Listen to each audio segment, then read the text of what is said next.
பண்ணோடு கலந்த தமிழுக்கும் அறிவியலோடு கலந்த தமிழனுக்கும் முதற்கண் வணக்கங்கள். முத்தமிழ் சங்கமத்தின் நடுவர் பெருமக்களுக்கும் சகா இளம் விஞ்ஞானிகளுக்கும் வணக்கங்கள். 8 தொகை நூல்களில் அகமும் புறமும் கலந்ததுதான் பரிபாடல். ஆனால் ஒரு விஞ்ஞானியின் பார்வையில் பார்த்த பரிபாடல் என்பது வானியல் மற்றும் இயற்பியலின் கருவூலம். குறிப்பாக இந்த பிரபஞ்சம் எப்படி தோன்றியது என்பதை மிக பெரும் வெடிப்பு கொள்கைக்கு இணையாக பல்லாயிரம் ஆண்டுகளுக்கு முன்பதாகவே பாடியுள்ளது பரிபாடல். பரிபாடலில் 2வது பாடல் இந்த பிரபஞ்சத்தின் பரிணாம வளர்ச்சி அடுக்கு பாறைகளாக கூறுகிறது. பால் என காலோடும் பாகு என உரையும். அறிவியல் உண்மை. முதலில் வெற்றிடம் இருந்தது, பின்பு காற்று உருவானது, பின்பு தீ உருவானது, பின்பு மழை பொழிந்தது, பின்பு பூமி உருவானது.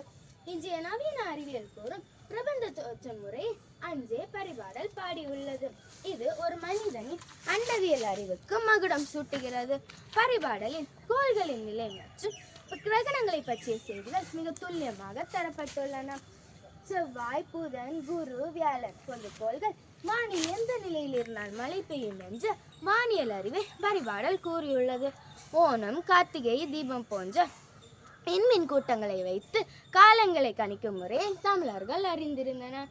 வைகை நதியை போற்றும் பாடலில் நீரானது எப்படி வானில் இருந்து பொழிகிறது என்பதையும் அதன் வேகம் என்ன என்பதையும் மிக தெளிவாக கூறியுள்ளது.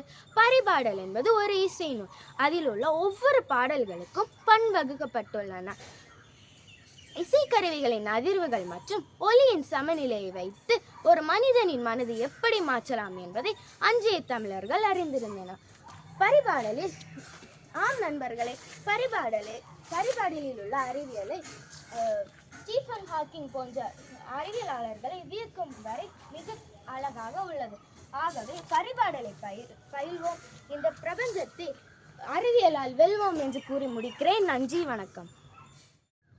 பெல்ஜியத்திலிருந்து 1860ஆம் ஆண்டு விக்டர்னு ஒருத்தர் வாழ்ந்த வீடு தான் இது.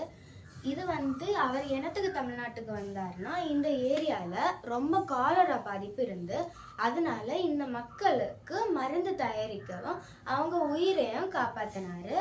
இது இப்போ நம்ம இருக்கிறது எங்கன்னா, இது அவர் தங்கின வீடு. இது இந்த வீடு ஒரு பெரிய பாறை. அந்த பாறைக்கு மேலே 60 அடி உயரத்துக்கு மேலே இருக்குது இந்த வீடு.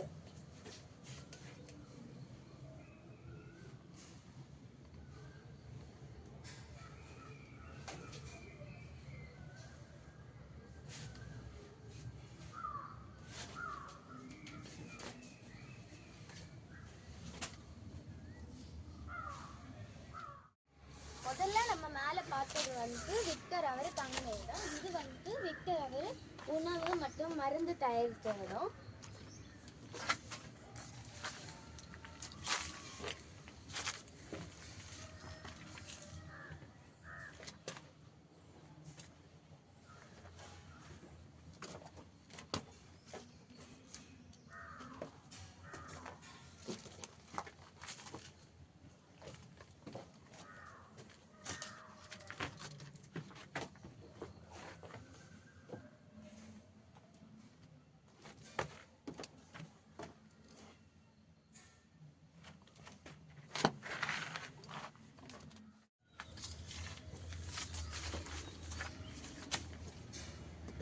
I thank Kumar Arivel Perabai for giving me this wonderful opportunity. Thank you.